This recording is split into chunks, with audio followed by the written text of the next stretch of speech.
Okay, so brows. I prefer when a brow looks natural, when it looks like the earth gave it to you, when it highlights our face and contours appropriately to our eye shape, which I know can be challenging for some people, right? But generally, if you just look at the graph that has already been made by the earth, it'll tell you everything you need to know.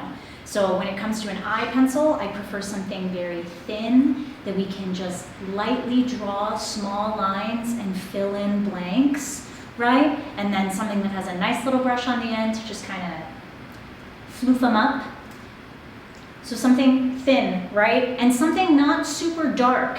We've been underneath this type of idea that our eyebrows all have to be black blocks, and that's definitely not it.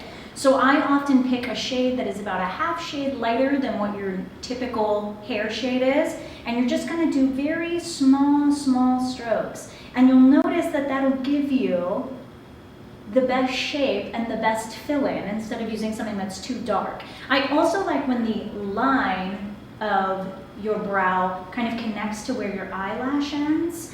That way it kind of creates that perfect frame, if you will. And then you'll take your little spoolie and boop, boop, boop, boop, boop, and that should give you a very natural but full brow.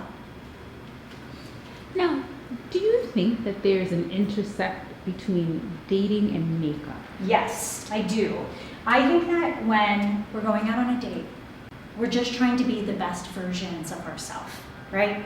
And whether that for makeup is highlighting your cheekbones or making your lips look nice and full or emphasizing your eyes, we're just trying to put our best foot forward and trying to be as attractive as possible. So for me, makeup and dating are pretty synonymous. I don't know most people that don't try to gussy themselves up in some kind of way. For men, putting in hair gel or wearing a corrective tinted moisturizer, and for women, obviously, we know it's a little more elaborate.